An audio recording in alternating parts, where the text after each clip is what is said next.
శుక్లాంబరధరం విష్ణుం శశివర్ణం చతుర్భుజం ప్రసన్నవదనం ధ్యాయేత్ సర్వవిఘ్నోపశాంతయే అగజానన పద్మార్కం గజానన మహార్నిశం అనేకదంతం భక్తానాం ఏకదంతముపాస్మహే. ఓం గం గణపతయే నమః. ఓం శ్రీమాత్రే నమః. ఓం శ్రీ గురుభ్యో నమః. వీడియోలు చూస్తున్నటువంటి మీ అందరికీ కూడా పేరు పేరున నా హృదయపూర్వక నమస్కారాలు. నా పేరు వాడ్రి ఆదినారాయణరావు. నా సెల్ నంబర్ 7075389589 7075389589. మీరు మీ జాతకాలు కానీ లేదా ముహూర్తాలు కానీ పెట్టించుకోవాలనుకుంటే నా ఆది ఆస్ట్రాలజీని మీరు సందర్శించవచ్చు. లేకపోతే మీరు ఫోన్ చేయండి. మీ date of birth, time of birth, place of birth ఉంటే మీ జాతకాల్లో కూడా మీకు పెళ్ళిళ్ళ గురించి వ్యవహారం కానీ లేకపోతే మీ జాబుల గురించి కానీ మనం చెప్పవచ్చు. సో ఇప్పుడు మనం 1 జూలై నుంచి 31 జూలై వరకు కూడా ఈ నెల్లాళ్ళు ఈ 1 మంత్ కూడా అంటే జూలై నెల మొత్తం కూడా మేషరాశి నుంచి మీనరాశి వారి వరకు కూడా ఎలా ఉండబోతుందో ఇప్పుడు మనం తెలుసుకుందాం. సింహరాశి జూలై నెలలో సింహరాశి వారికి ఎలా ఉండబోతోంది ఇప్పుడు తెలుసుకుందాం. ఫైరీగా ఉంటారండి మీరు, తెలివిగా ఉంటారు, ఆదర్శమూర్తులుగా ఉంటారు, మీరు ఫైరీ కోపంగా ఉంటారు, స్పీడ్గా ఉంటారు. అగ్నితత్వ రాశిలో అగ్ని ఉన్నాడు కదా, మరి మీరు ఉండకపోతే నేనుంటానా? అంటే అంత తెలివిగా అగ్నితత్వ రాశిలో ఉండడం అంటే ఫైరీగా ఉంటుంటే అర్థం అంటే ఒక మాట ఏంటంటే స్పీడ్గా ఉండము, తెలివిగా ఉండము. ఇలా మిమ్మల్ని చూడగానే ఒక తెలిసిపోతుంది మీరు చాలా పవర్ఫుల్ మ్యాన్ అని. అంత ఉంటారు, ఎలివేటెడ్గా అవుతుంటారు. కొద్దిపాటి భయం ఉంటుందండి. ఎందుకో మనసులో ఎక్కడో చిన్న భయం. గబుక్కని మనం మంచి గబుక్కని ఏం చెడు వైపు వెళ్ళాలన్నా ఏదైనా కొద్దిగా మీకు భయం. కొద్ది మంచివారు మీరు. అంతేకాకుండా మీ కుజుడు కూడా 29th నుంచి కొద్దిగా సెకండ్ భావంలోకి వస్తాడండి. 4th హౌస్ లార్డ్ ద్వితీయంలోకి వస్తున్నాడు. సరే అది పక్క పెడితే కొద్దిగా శనీశ్వరుడు కూడా చూస్తాడు. కాబట్టి ముఖానికి సంబంధించినటువంటి ఇబ్బందులు కలగడానికి అవకాశం ఉంది. అంటే ఎప్పటి నుంచో కొంతమంది ఉంటారు, వాళ్ళకి కంటి ఆపరేషన్ చేయించుకోవడమో, టీత్కి ఆపరేషన్ చేయించుకోవడమో, చెవికి సంబంధించినదో, ముఖానికి సంబంధించిన దెబ్బలు తగలడమో ఏదో ఉంటుందిగా, జాగ్రత్తగా ఉండండి సుమా. అగ్ని వలన ప్రమాదం ఉంటుంది. అగ్ని కానీ ఆపరేషన్స్ కానీ జరగడానికి కొంచెం అవకాశం ఉంది, భయపడకండి. కాకపోతే అంటే మీకు ధనం కూడా కొద్దిగా ఫైనాన్షియల్ సకాలంలో రాలేకపోవచ్చు, కానీ గురుడు నాడు మీకు ఇస్తాడు. భయమా?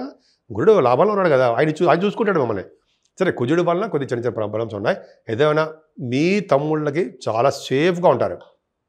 వాళ్ళకి ఏం కావాలో మీరు చక్కగా సమకూరుస్తారు. మీరు తెలివితేటలు అధికంగా ఉంటాయి మీకు. అందుకనే మీకు న్యూస్ సంబంధించిన వాటిలో మీరు ఉంటారు. న్యూస్ రీడర్స్గాను, అదే న్యూస్ గ్యాదరింగ్గాను మీకు బాగా ఉంటారు. అధికమైన తెలివితేటలు ఉంటాయి. మీకు వచ్చిన తెలివితేటలు, ఐడియాలు మీ చుట్టుపక్కల వాళ్ళతోటి, మీ కొలీగ్స్ తోటి కూడా పంచుకుంటారు. మీరు నేమ్ అండ్ ఫేమ్ తెచ్చుకుంటారు, డౌటే లేదు అందులో. సరే, అది పక్క పెడదామండి. ముందర కుజ ప్రభావాలు కూడా మీకు 4th హౌస్ లాడు 4th హౌస్ కూడా చూసుకోవడం వల్ల, 4th హౌస్ లాడు ద్వితీయ భావం ఉండడం వల్ల ధనప్రాప్తి కలుగుతుంది. వాహనాలు కొనుక్కుంటారు. అయితే భూములు కొనుక్కోవడానికి అవకాశాలు ఎక్కువనే. అంటే అందరికీ కాదండి, ఈ జూలై నెలలో మనం కొనుక్కోలేము. కాకపోతే ఏంటంటే అవకాశాలు మాత్రం అవి మీకు ఉంటాయి. 4th భావం ఉండడం వల్ల తల్లిగారికి సేఫ్గా ఉంటారు. అంతేకాకుండా రైతులు కూడా కొద్దిగా వాళ్ళు కష్టపడాలండి. రైతులకు అంత ఈజీగా సక్సెస్ కాలేరు. కానీ మీకు పుత్రులు ఉన్నారు సరే, పుత్రులు పుట్టబోతున్నారు. మీకు సత్సంతానము, మగపిల్లవాడు పుట్టబోతున్నాడు. అంతేకాకుండా మీ సంతానం వల్ల, మగపిల్లవాడి వలన, మీ అబ్బాయిల వలన మీకు కలిసి వస్తుంది. మీ జాతకం వలన మీ అబ్బాయిలు కూడా కలిసి వస్తుంది. ఎటువంటి ప్రాబ్లమ్స్ ఉన్నా, వాళ్ళకి న్యాయపరమైన ఎటువంటి చిక్కులు ఉన్నా, మీ జాతకం వలన, మీ రాశి ప్రభావం వలన, గురు ప్రభావం వలన వాళ్ళకి దోషాలు తొలుగుతాయి. మీకే కాదండి, మీ పిల్లలకు కూడా ఎఫెక్ట్ ఉంది. మంచి జరుగుతుంది. ఇప్పుడు ఉద్యోగం రాలేదు, ఉద్యోగం వస్తుంది. పెళ్లి కావట్లేదు, పెళ్లి కుదురుతాయి. ఇట్లా చాలా ఉన్నాయండి కాంబినేషన్స్. మనం సరదాగా చెప్పుకుందాం, జాతకాలు చూసినప్పుడు చెప్పుకుంటూ ఉందాం. సరే, ఈ కాంబినేషన్ ఒకటి. రచయితలు అంటే నా సినిమా రంగం, టెలివిజన్ రంగంలో రచయితలు ఉంటారు, కవులుగా బాగా రాణిస్తారు. అది చాలా అదృష్టం అండి. మీకు బాగా తెలివితేటలు ఎక్కువ కదా. అంతేకాకుండా మీ స్టాక్ మార్కెట్లో కూడా ఈ కుజుడు సంబంధించింది, గురుడు సంబంధించిన వాటిలో ఫైనాన్స్లో కూడా మీరు పెట్టుబడి పెడుతుంటారు. మీరు బాగా ఎక్స్పీరియన్స్డ్ పర్సన్స్ కాబట్టి సక్సెస్ అవుతారు. కానీ రాహు వలన, శని వలన చాలా దోషాలు ఉన్నాయండి. అసలు యాక్చువల్గా సప్తమ స్థానంలో రాహు ఉంటే మాత్రము కొద్దిగా అజీర్ణ వ్యాధి అంటారు సరే, కొద్దిగా తిన్నది అరక్కపోవడం అంటారు సరే, కొంతమందికి ఎందుకు ఉంటుందండి అది. అంతేకాకుండా ఈ కొంతమందికి కష్ట పరంపరలు ఒకదాని తర్వాత ఒకటి కష్టాలు వస్తూ ఉంటాయి. ఎప్పుడు విచారం కలుగుతూ ఉంటుంది అంటుంటాం కదా.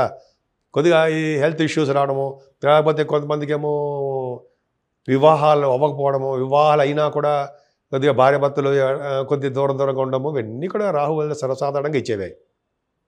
కానీ గురుడు ఒక ఉన్నాడు జరా, ఆయన మర్చిపోకూడదు మనం. మీకు బ్రహ్మాండ మంచివాడు కదా, అష్టమాధిపతి పంచమాధిపతి అయ్యాడు కదా, మరి ఆయన సప్తమస్థానం చూడలేదా అంటే యాక్చువల్గా ఏం చేస్తాడంటే ఆయన చక్కగా భార్యాభర్తలు పర్ఫెక్ట్గా బాగా మంచిగా ఉంచుతాడు, దూరం పెరగనివాడు. అలాగే వివాహ శుభకార్యాలు కుదిరేటట్టు చేస్తుంటాడు గురుడు.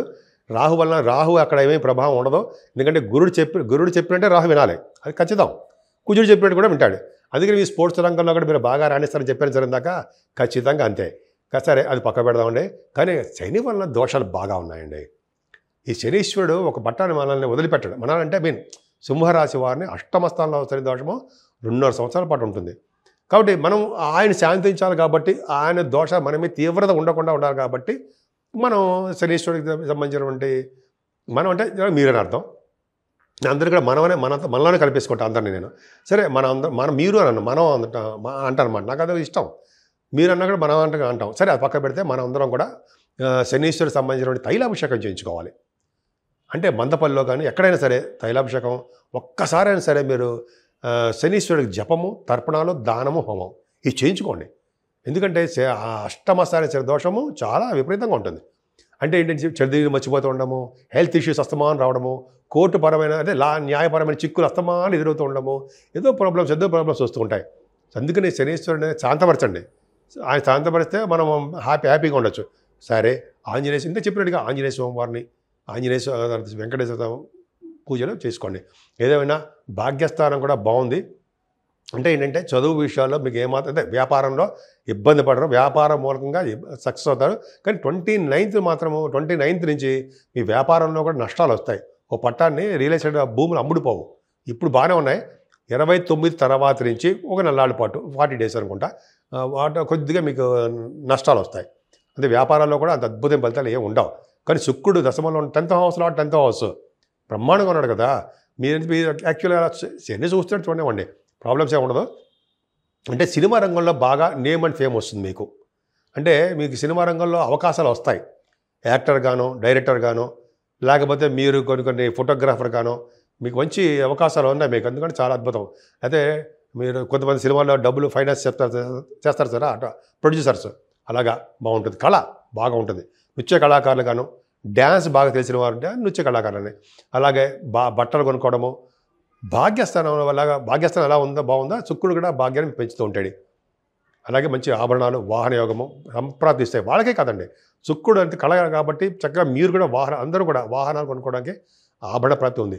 ఏదేమైనా ఒక్క అదృష్టం ఏంటంటే గురు శుక్రులు లాభస్థానంలో వాళ్ళు చాలండి మీకు. శనీశ్వరుడు వలన కానీ, రాహు వలన కానీ, ఏ గ్రహాల వలన వచ్చే దోషాలు కూడా పరిహారం అవుతుంది. గురుబలం మీకు బ్రహ్మాండంగా ఉంది కదా. అందుకని మీ గురుడు లాభస్థానంలో ఉన్నాడు కాబట్టి చక్కటి లాభాలు అధికంగా మీకు ప్రసాదిస్తాడు. లాభాలు ఉండడం వల్ల మీకేంటి లాభస్థానంలో ఉండడం వల్ల ఏం చేస్తాడంటే యాక్చువల్గా నిగ్రహ శక్తి పెంచుతాడు. బాగా నిగ్రహం బాగా ఉంటుందండి. మంచి కీర్తి, సంపదలు, శిల్పకళలు, అలాగే నృత్య కళాకారులుగా బాగా నేమ్ అండ్ ఫేమ్ తెచ్చుకుంటారు. ఎప్పుడు కూడా సత్యాన్ని మాట్లాడుతూ, నిజాలు మాట్లాడుకుంటూ ప్రశాంతంగా ఎప్పుడు బాగుంటారు. శుక్రుడు కూడా లాభంలో ఉన్నట్టు వచ్చాడు కాబట్టి చాలా అదృష్టం ఉంటుందండి మీకు. ఫైనాన్షియల్ స్టేటస్ విపరీతంగా పెరుగుతుంది. మీరు చేస్తున్న వ్యాపారాలు అంటే జనరల్గా లాభాలు అంటే భాగ్యస్థానం కదండి. లాభస్థానం ఉన్న గురుడు మీ అక్కయ్య గారికి, అన్నయ్య గారికి బాగుంటుంది. మీరు చేస్తున్న వ్యాపారాలు ఫైనాన్స్ సంబంధించింది, అలాగే వేదశాస్త్ర వాళ్ళకి, పండితులకి, అలాగే బ్యాంకింగ్ రంగంలో ఉన్న వారికి, విద్యా సంస్థలో ఉన్న వారికి ధనయోగము చాలా బాగుంటుంది. సరే, ఈ సింహరాశి వారికి రవి బుధులే మీ రాశ్యాధిపతి. రవి బుధులే 12 భావాలు ఉండడం వల్ల కూడా ఎక్కువగా దైవ దర్శనాలు ఎక్కువ చేసుకుంటారు. దేవుడు గురించి బాగా డబ్బులు ఖర్చు పెడతారు, విపరీతం ఖర్చు పెట్టేస్తారు. చెరువులు, బావులు తవ్విస్తారు. అంతేకాకుండా డబ్బుల్ని సేవ్ చేయడం కూడా మిమ్మల్ని చూసి నేర్చుకోవచ్చు మేము. అంత అద్భుతంగా ఉంటుందండి. ముఖ్యంగా మీరు పూజించవలసిన దేవుడు వెంకటేశ్వర స్వామి. వెంకటేశ్వర స్వామి దగ్గర శనివారం చిన్నపాటి అఖండ దీపారాధన వెలిగించండి. శనీశ్వరం వల్ల వచ్చే దోషాలు, రాహు వల్ల వచ్చే దోషాలు పరిహారం అయి తీరుతాయి.